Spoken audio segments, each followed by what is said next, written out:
Taon-taon dinaraos ang Miss Universe at isa sa mga dahilan kung bakit nakakausog pa ang kandidata sa next round of the competition ay ang opening statement. Dahil dito talagang pinaghahandaan ito ng mabuti ng mga kandidata para makakuha sila ng impression from judges at makausog pa sa next round of the competition.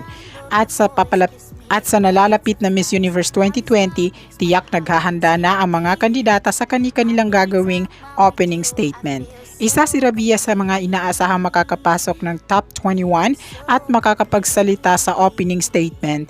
Dahil dito, may mga iilan din na nagsuggest sa kanya ng gagawing opening statement gaya ng suggested opening statement ni Ken Christian Vergara Fontella. Narito ang naturang suggested opening statement para kay Rabia Mateo. And I quote, "Since the age of 5, I have grown without my father around and have been single-handedly raised by my mother. However, the fact does not in any way dampen my spirit to pursue my dreams through education. Indeed, it is the only true education that we, women, regardless of class, creed, or condition, can truly empower ourselves, and it is only then that in return, we can empower others, especially the least, the last, and the lost." Thank you very much, Hollywood, Florida. End of quote. Marami ang di sumang-ayon sa suggested opening statement na ito dahil hindi daw ito gaano ka-impactful at powerful.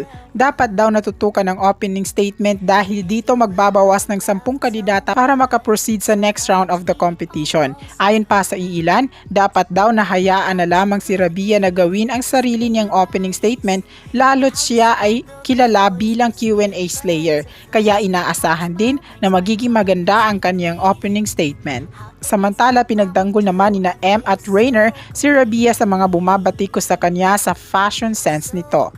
Anya, parte daw ng plano nila ang fashion ni Rabia ngayon. Narito ang kanyang sinabi. And I quote, "Let us not forget that at the core of the pageant is to celebrate beauty. Don't compare Rabia to other because she's different and her fashion is part of a bigger plan. She's ready to win it.